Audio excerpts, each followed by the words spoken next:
Hello, everyone, and welcome back to another episode of the podcast. Today, we are absolutely delighted to be joined by Ben Dridge. How you doing, mate? I'm very well, mate. Thank you. Thank you for having me. No, mate, thank you for coming on. I know it's been a little bit difficult with the time difference because, as everyone watching now, they can tell you're not sat in England, mate. No, I'm very, very, very lucky, mate, to be sat. I'm sat in Mexico at the moment in a beautiful sort of apartment with a pool. So yeah, I'm very lucky. Yeah, honestly, I've been watching your stories on Instagram, your videos on YouTube. And as you know, by 4 o'clock, it's dark, it's cold, it's like 3 degrees at the moment. But before we move on, mate, can you just give us a quick little glimpse of the pool behind you? Yeah, there you go. Go on. Oh, look at that. I love the way you've sat outside with that in the background just to rub it in a little bit more. Well, you've got to do a bit, haven't you? But before we come on to your travelling, if we could go back a bit, I know you've done a bit of boxing back in the day, but before we started, I know you said you want to sort of go all the way back to the start. So, yeah, take it away, mate. Yeah. So we go right back probably 4 or 5 years ago.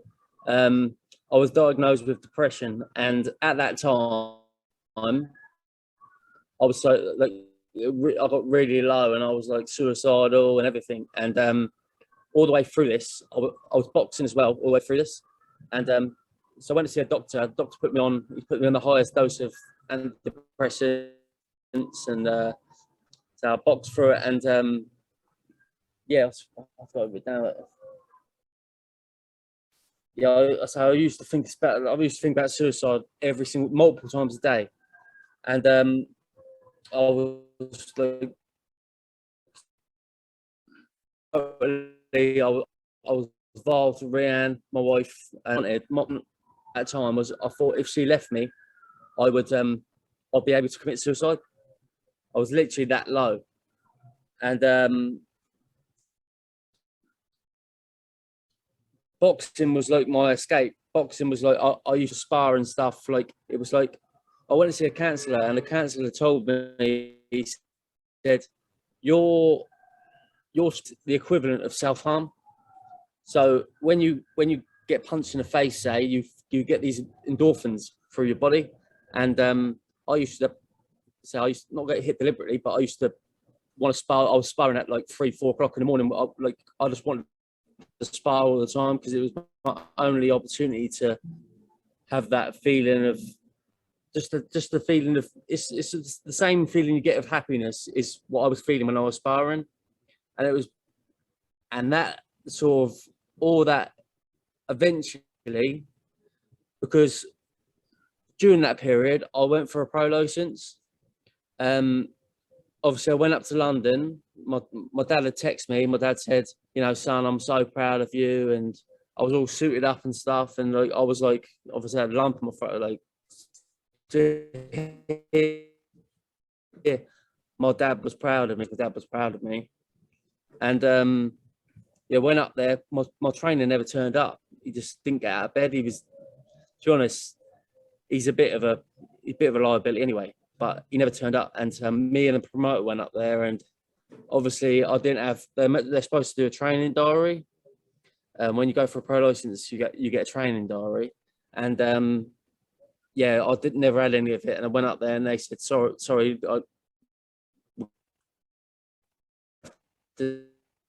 deny your license this time, and just that just added to it. It spiraled. So I put on a ton of weight, and I didn't. Boxing was finished for me. I was over with boxing, but eventually, a few months later, I went back into the amateurs, went back into the gym, had a few more fights.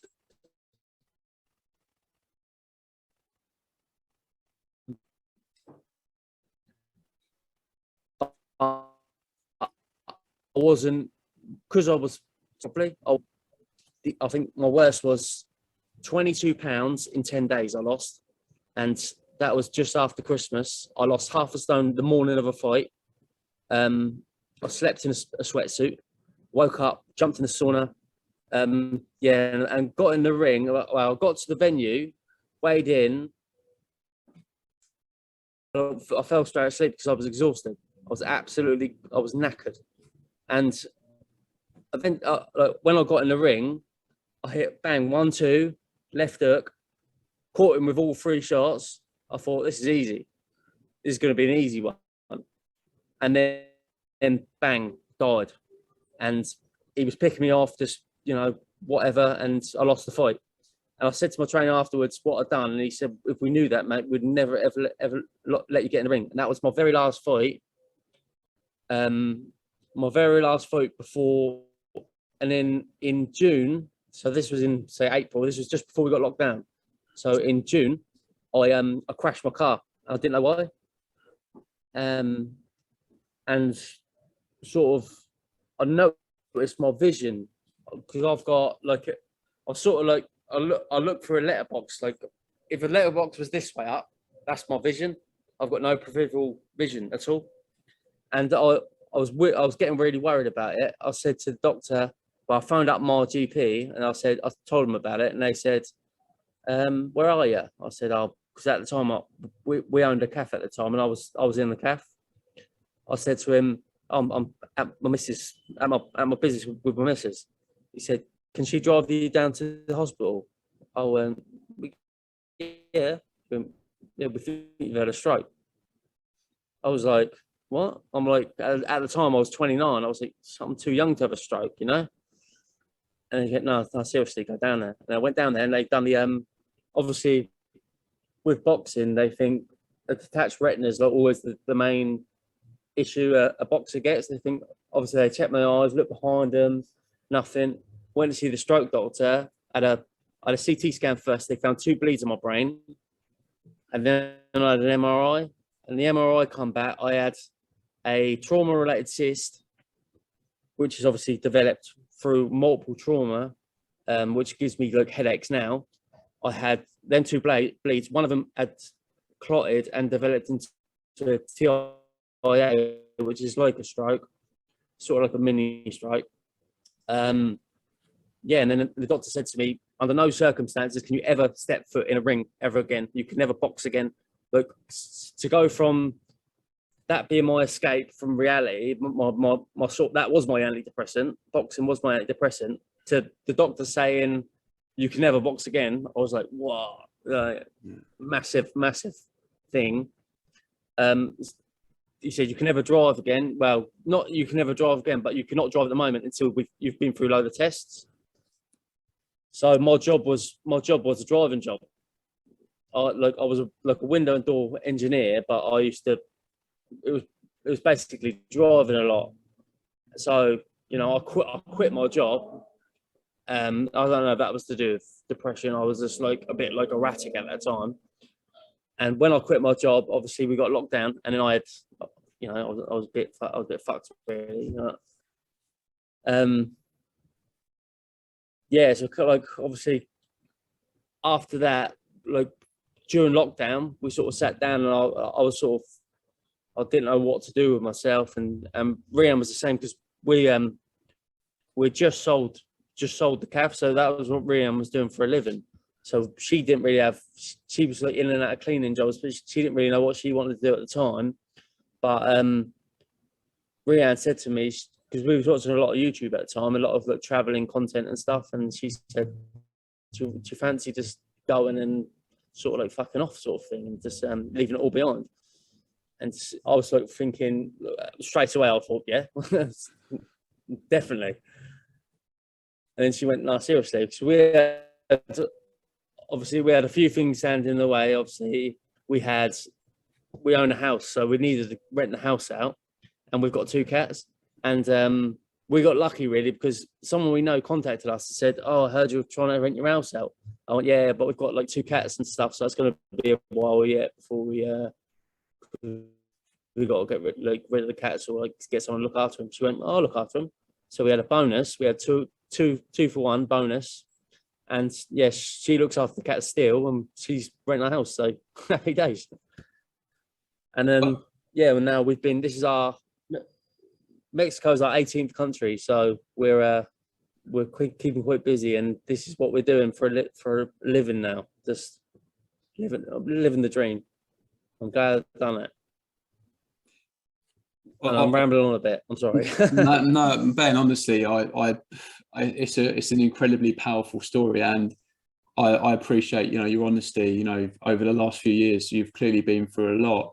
And when you talk about on a daily basis, not wanting to be here, and you're using boxing as an escape, how tough is that just to carry on, and just get up in the morning when you're feeling so low? At times, mate, I didn't want to get up. I was like, I went through a period at my worst when I would lay in bed and I wasn't showering. I know it's horrible, but I wasn't showering. I wasn't washing. I wasn't,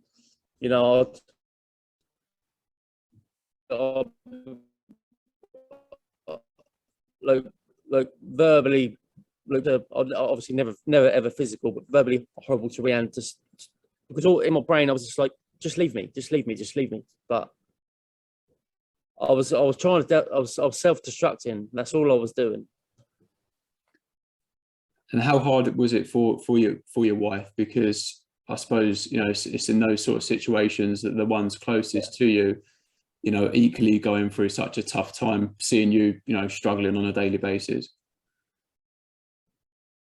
Yeah, I think for her, that this is why I love her so much, because she's like, she stuck with me when she didn't have to. She could have just said, look, she don't have to. She got so much going for her. There's no reason for her just to stick around, but she did because she loves me, and I'm forever in debt for that. Yeah, no, you can see through the videos that you put on YouTube that you two are I suppose without sounding too soppy, sort of like meant to be. And I'm obviously glad that she was there to support you, because if as you said earlier, if she had just sort of gone or had enough, then who knows where you may have ended up. Yeah, I think I know where I would have ended up. It would have been in a wooden box, mate, I'm afraid. But well, I'm glad you're not, mate. And going back to your boxing, well, I know that you tried to get your pro license, and I suppose in hindsight it probably worked out for the best, because if you'd have taken too many headshots, again, you don't know where you would have ended up.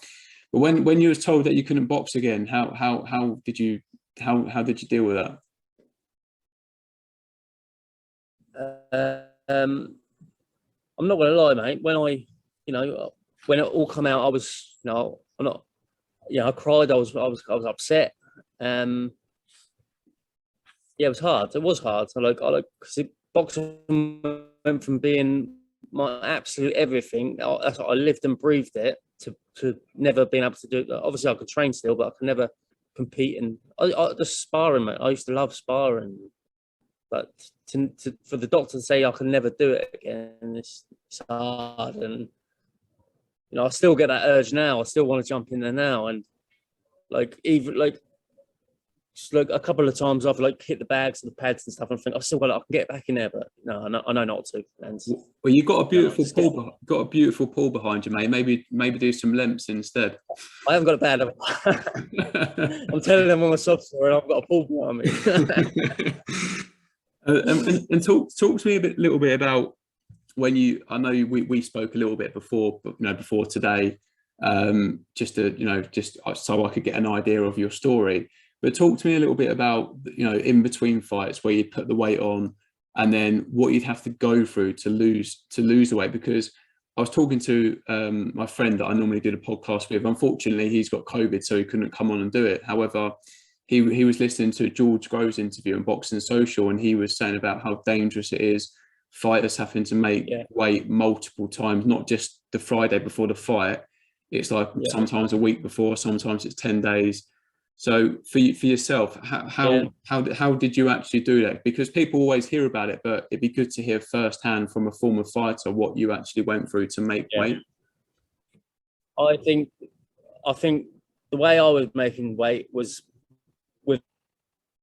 without doubt, the most dangerous way you can make weight. It was so you take it back well, obviously 10 days before, say 10 days before the fight, when I had to lose that 22 pounds, I would say, okay, this is what I'll do. I won't eat anything for 10 days, right? So whenever I got hungry, the only thing I ate was raw mushrooms, because they're basically just water. So I'd eat raw mushrooms, dinner, lunch, everything.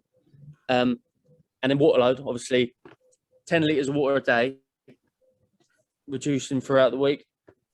And then obviously the morning of the fight, sweatsuit, sleep in the sweatsuit. Obviously not very nice for the missus, but wake up, and then obviously in the amateurs you don't have a day before weigh-in, you have sort of 2 hours, so you haven't even got time to rehydrate yourself.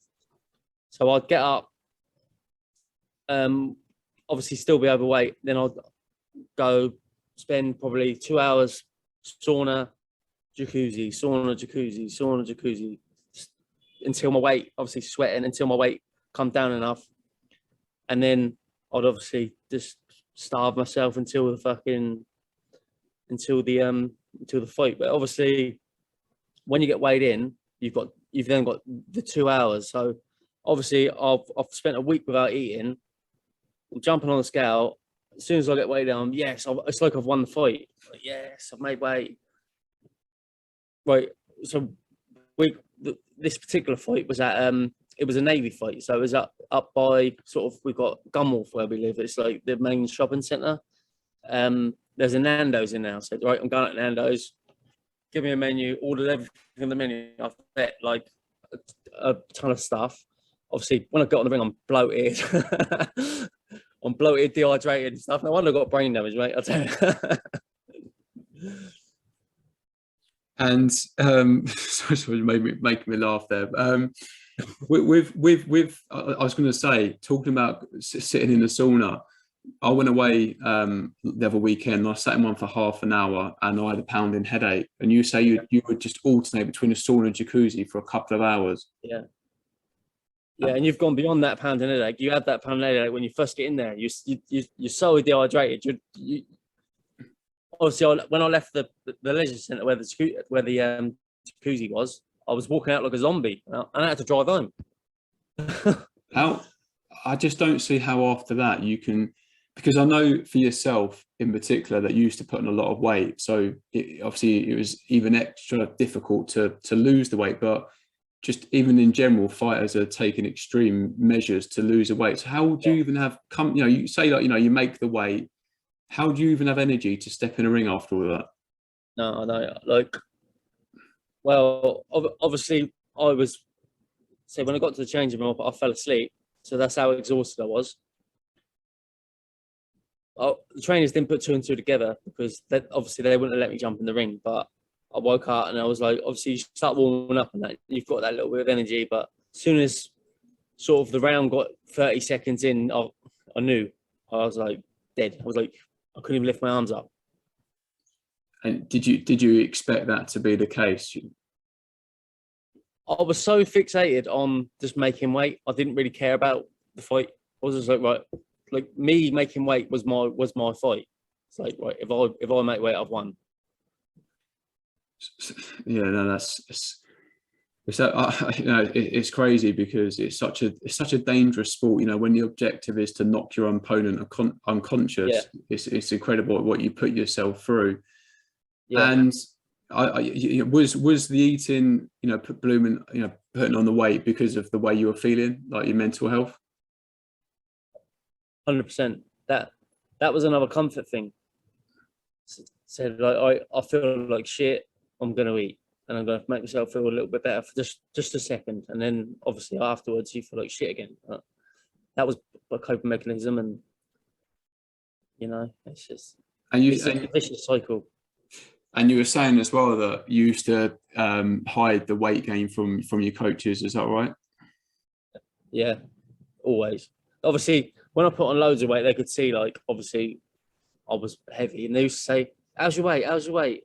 I was like, "Yeah, I'm like 6 pounds over. I'll be fine." I was like, Yeah, no, he's lying all the time. Incredible. And then whenever, obviously, the scales in the gym, whenever they whenever they was weighing people in the gym, I'd always shoot off. Yeah, that reminds me of what's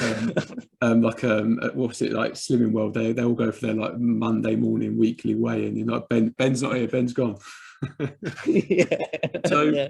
was the brain injuries, did I take it that was directly related to your boxing? Yeah, the doctor told me it's trauma related. So the only head trauma I've had is boxing. So yeah, it's boxing related.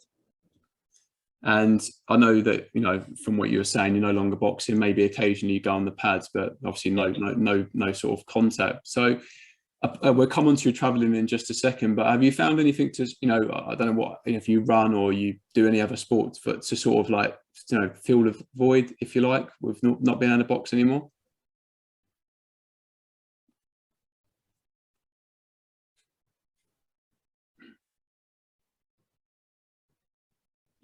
You're freezing, mate. You're back.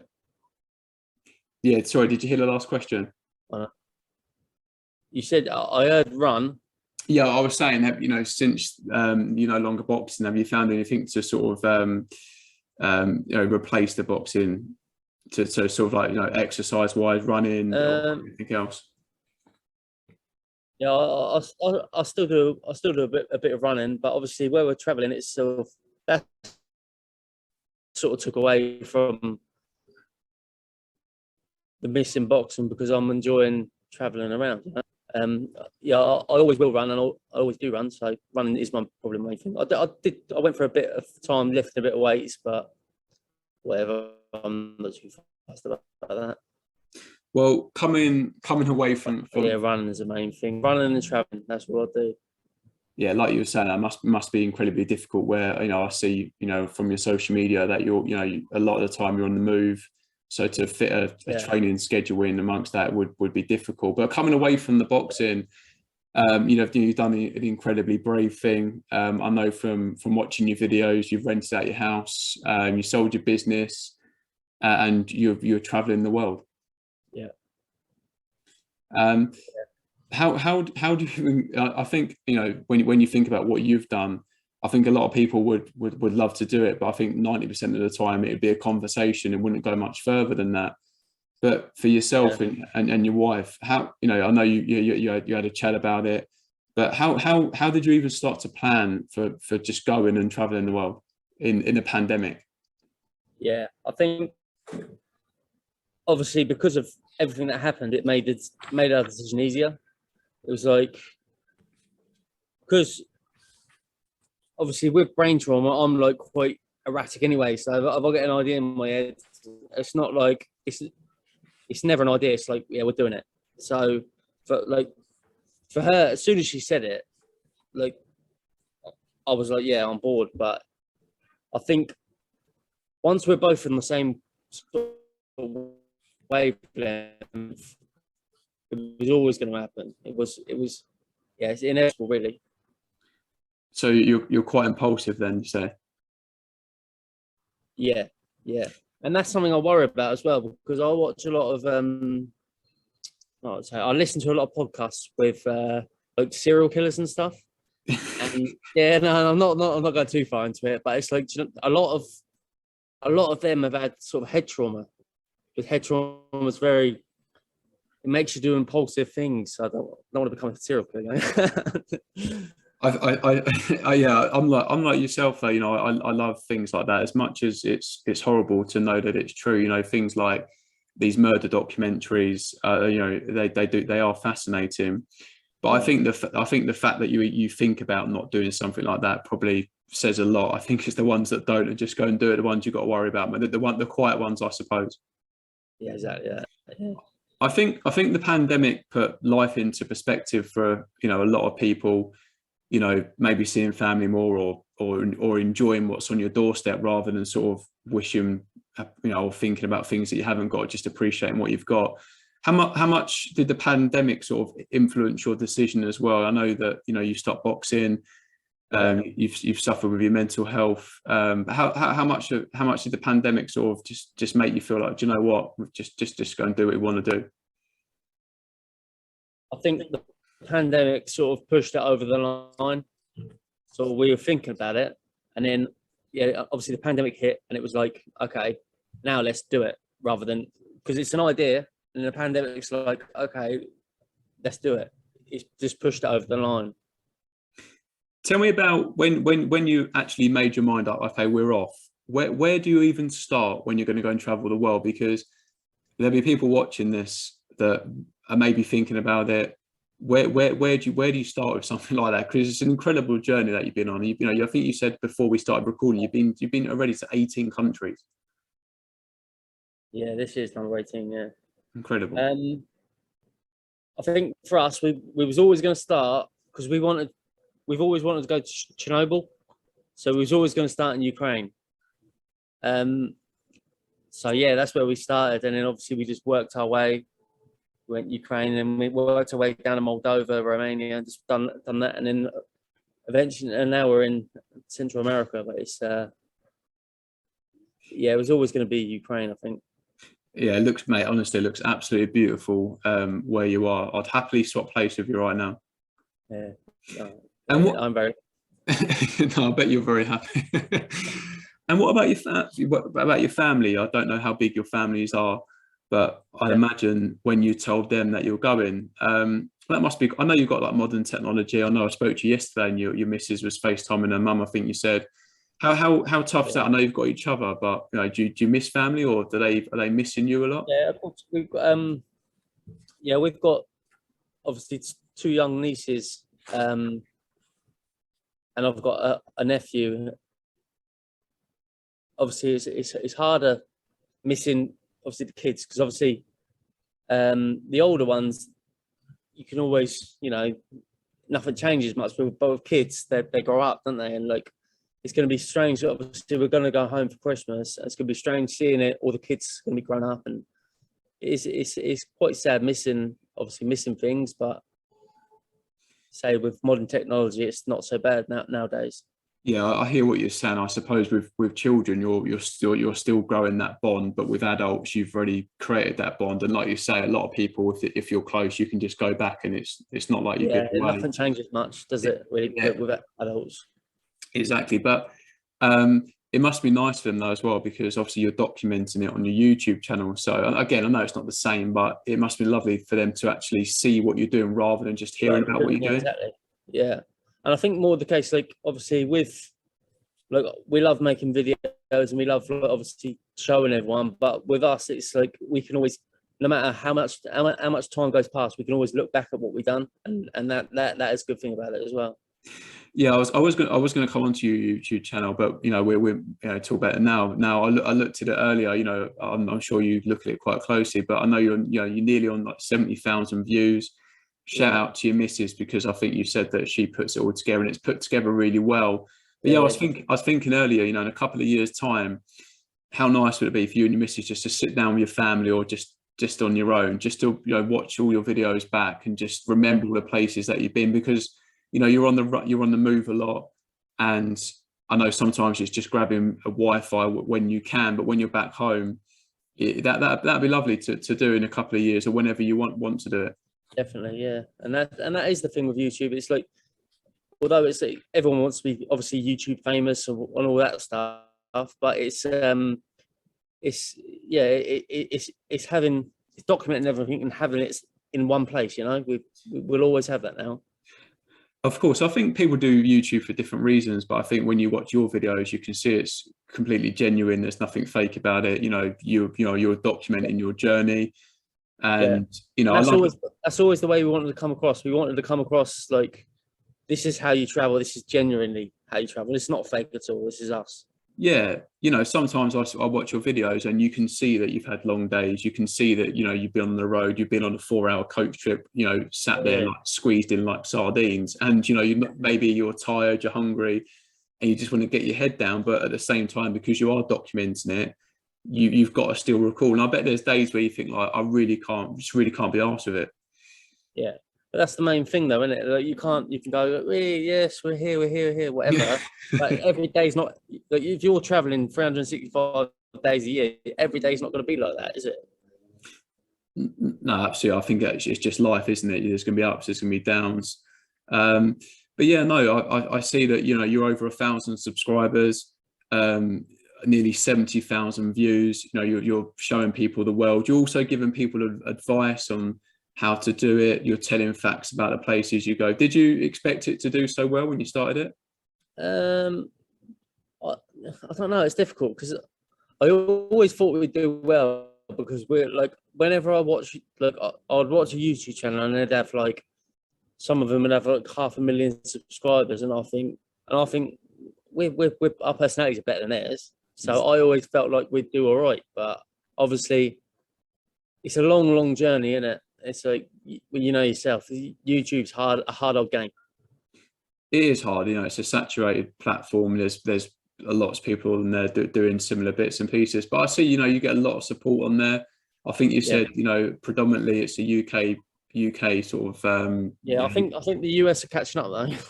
Yeah, I think you said it was like 30%, wasn't it, from the Yeah, US? yeah, they are catching up. But I suppose being in South America, you know, where I know you've been to lots of different places, but those countries are quite close to obviously US. So I'd imagine Since we've been in South America and Central America, it has gone up the US sort of market. oh, absolutely. All you need now is to get a sponsor on board, and you can just continue to travel. Yeah, it'd be nice, wouldn't it? Absolutely. How do you budget then? Because again, you know, there's a lot of planning involved. But Yeah. when you think about going, I think you said on one of your videos you had like £20,000. How do you budget, and how do you even carry currency? So we normally budget £20 a day for our accommodation. That's why we stay in some rubbish places. Not today. Yeah, no, yeah, today's all right. Yeah. This was only £20 though, surprisingly enough. You know, looks very nice. Yeah. And we sort of budget like another £10-15 on our food, but some days we go under, some days we go over, and the same with accommodation. So we're doing all right with money at the moment. But yeah. And did you say you're coming back for Christmas this? Yeah, obviously, you know, well, we're in December tomorrow. Blimey, you come back for Christmas?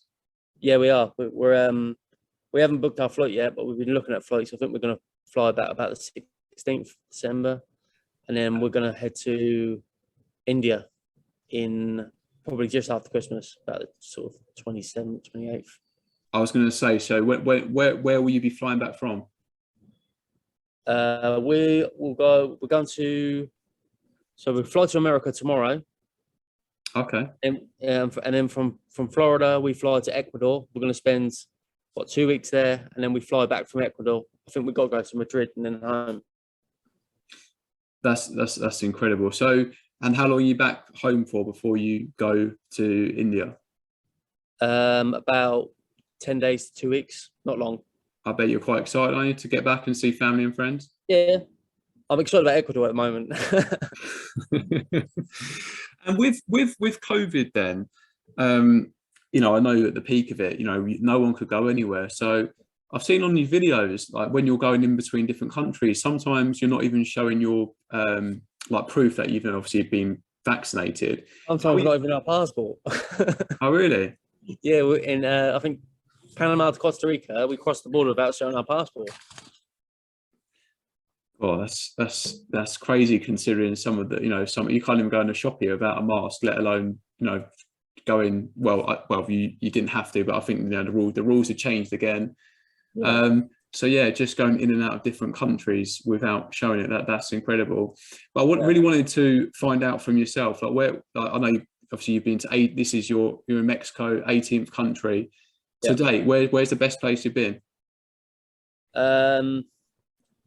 My favorite country would be Costa Rica, just for the fact that you can walk down the road and see monkeys and stuff and parrots and all that sort of thing. I've loved every country. It's hard to say, but I love Mexico as well. But really good there as well. Feels really safe. But I'd say Costa Rica and Mexico are my two favorites. And what about sort of the worst place? Not even like the worst place, but you must have been or found yourself in some like hostile environments where, oh, well, again, I've seen from your videos where maybe you can't go out at night. I was thinking, I hope you don't row when you're in those places, because neither of you can walk off anywhere. No. But what sort of places have you been where it has been a bit hostile? You've been advised that you shouldn't go out at night. The thing is, like, every country is fine, but it's the when we was in Panama City, that was very hostile and very dangerous. But then outside of that, the rest of Panama's fine, and the same with Guatemala City. That's very dangerous. But outside's fine. I would probably say the worst place, like, for just like a rundown place, would probably be Moldova. Moldova wasn't the best, but still it was cheap and it was fine. So yeah, everywhere's fine. Yeah, some of the places that you've been, like Panama, honestly, from your YouTube videos, anyone watching this, go and subscribe to your channel, because some of the content you put out is brilliant, and you actually get to see these places, and so Panama, yeah, absolutely beautiful. Yeah, no, it is really beautiful. And tell me about that waterfall you found the other day, because I know I can't even remember what country you were in then, because you were just in so many. Costa Rica, that was.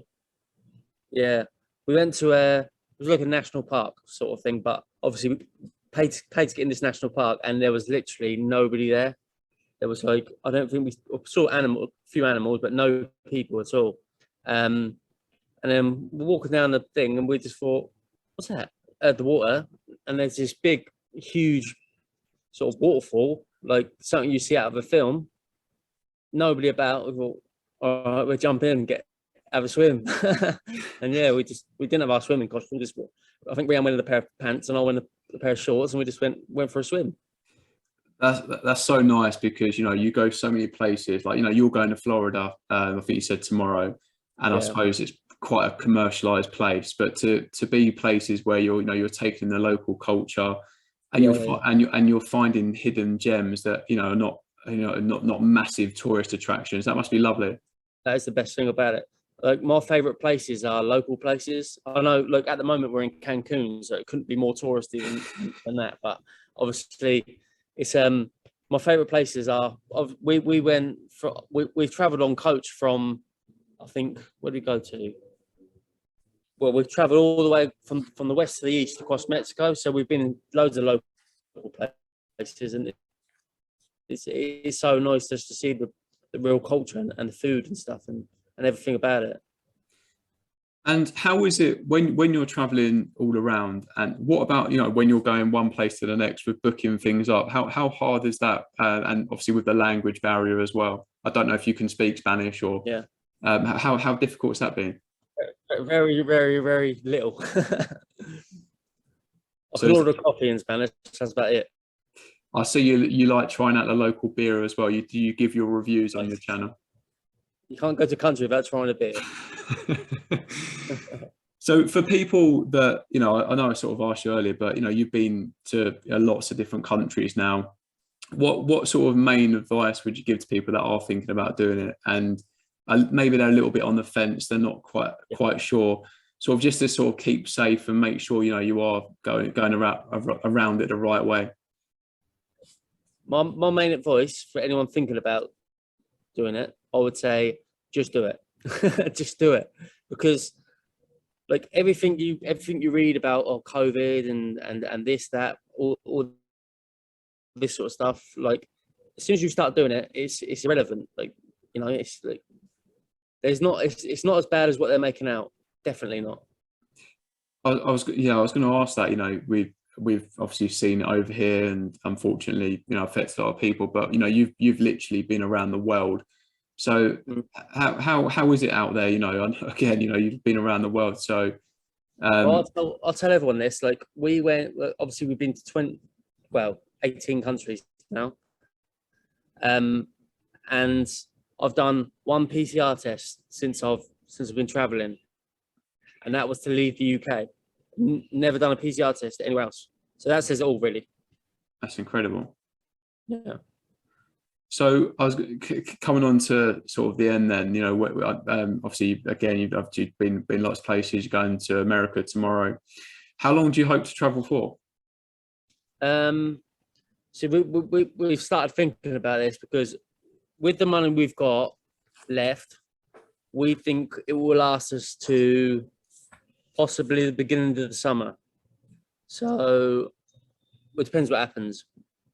So we don't know whether to, we own our house. We don't know whether to sell our house or downsize our house, or there's going to be a big decision we might have to make. So yeah.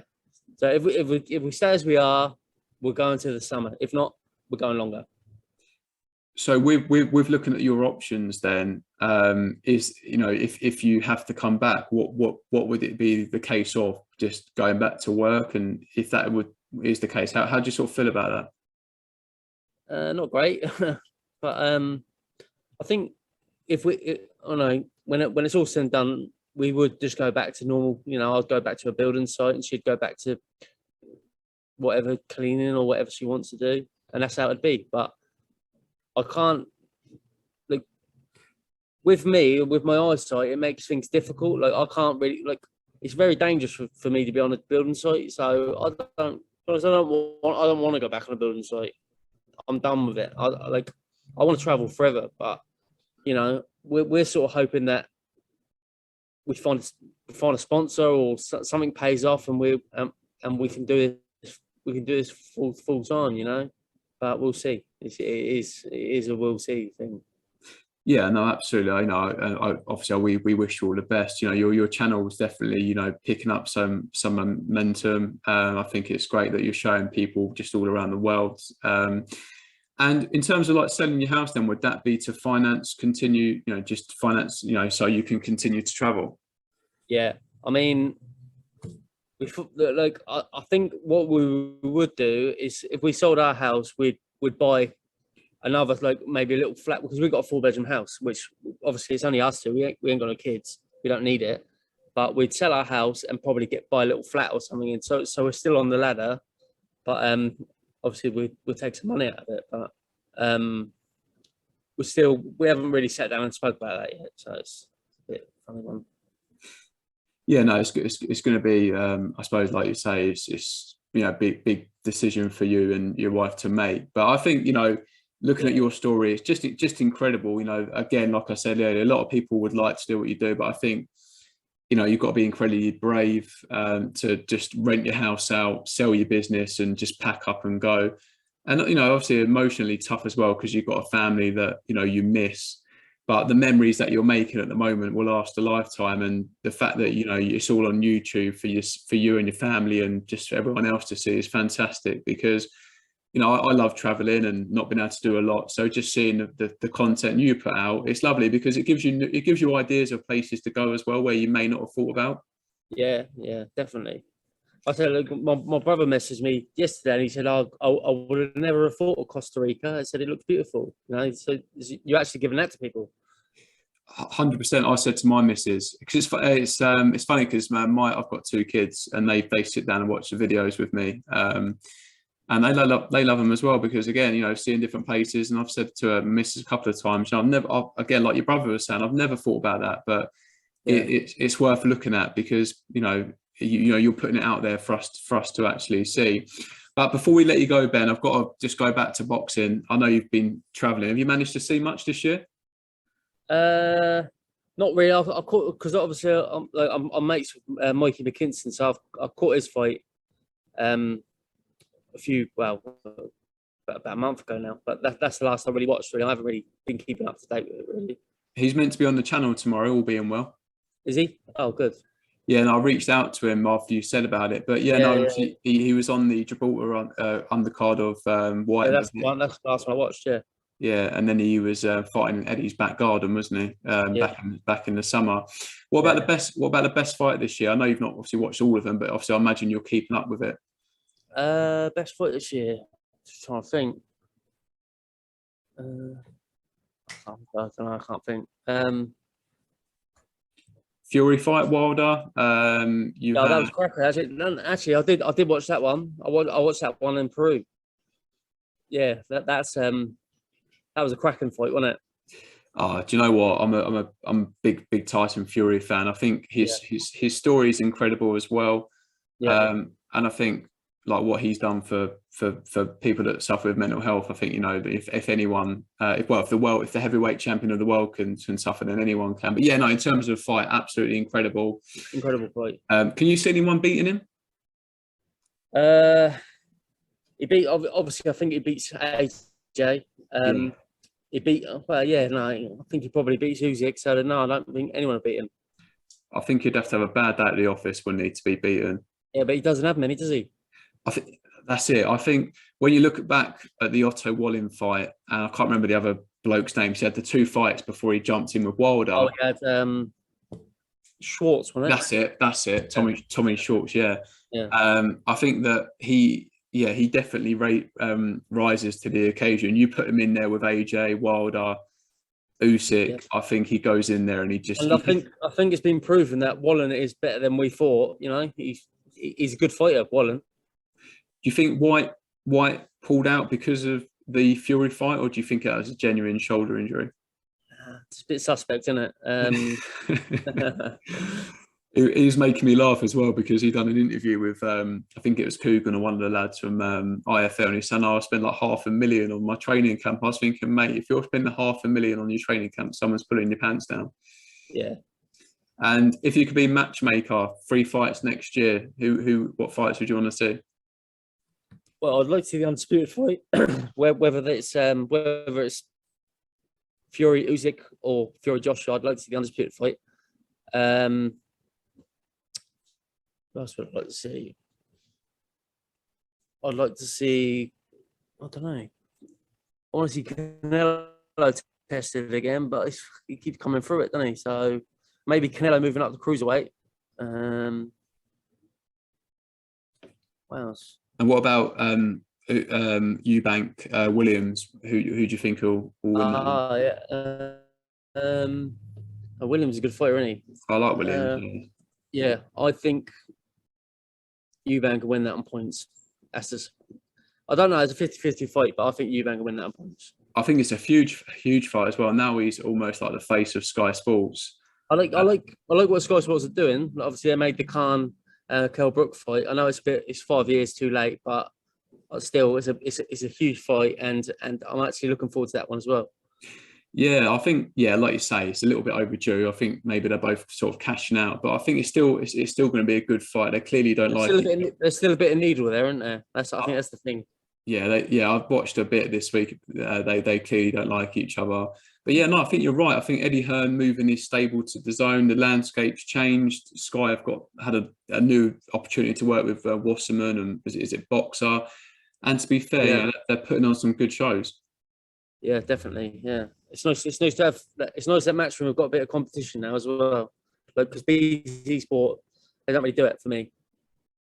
Well, we had a fighter on the channel. I don't know if you've seen it. Brad Pauls a few weeks ago. He was fighting the small ball shows, and he signed with Wasserman. But he was saying if Eddie Hearn hadn't moved, he probably wouldn't have got an opportunity. Yeah, definitely. Yeah, it's opened up a bit, isn't it? Yeah, no, definitely. If people are getting chances, then good luck to them. And what about sort of top pound for pound firefighters? You got to put Canelo at the top for me. Crawford, Fury. You've got to have.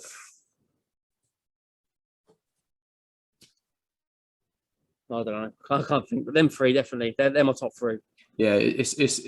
I think that sort of question it's hard to answer when you're put on the spot. You need sort of like 20 minutes just to sit down and really think about. Yeah, I'd need a notepad and everything. 100% notepad, YouTube, BoxRec. Yeah. What's your plans for the rest of the day then, matey? Well, it's 4 in the evening here, so I think we haven't had nothing to eat yet today, so we're gonna have to find because we got to do our food review tour. So, yeah, we're going and find some food, I think. And a good beer to wash it down with. Good beer, of course. Probably a Corona. Oh, sounds good. Well, listen, Ben, I really hope the quality of this video is good, because you know your story deserves that. I really appreciate you coming on and being so open and honest with us. And yeah, keep on No, doing I what really you do. Sorry, appreciate you having me, guys. no, mate, it's been an absolute pleasure. You know, I think we initially spoke probably, I don't know, about a month ago, maybe even a little bit longer. I've wanted to get you on ever since, but I know it's been just difficult with the time zone. So again, I appreciate you coming on. I hope the quality is good. But when I know obviously you're back over Christmas, but when you're back, maybe next year, we'd love to do something face to face, because again, we haven't got to worry about internet connections and so on. Yeah, we'll have to sort something out. Perfect. Well, say hello to your missus from us. A safe trip tomorrow, and we'll catch up with you soon then, mate. Yeah, and also everyone remember to subscribe to the channel. Dridgers on tour. No, on tour with Dridgers. Said it wrong. Yeah, no, absolutely. I echo that. You know, if you like your traveling, then yeah, go subscribe to your channel. You show some beautiful places of the world. When I upload the video, I'll put your link in the description. And obviously I'll share it on Instagram and so on, and just to try and obviously get it out there as much as possible. Yeah. Top man. Perfect. Well, it's been an absolute pleasure, mate. Enjoy the rest of your day. And again, safe trip tomorrow. And you, mate. Cheers. See you later, mate.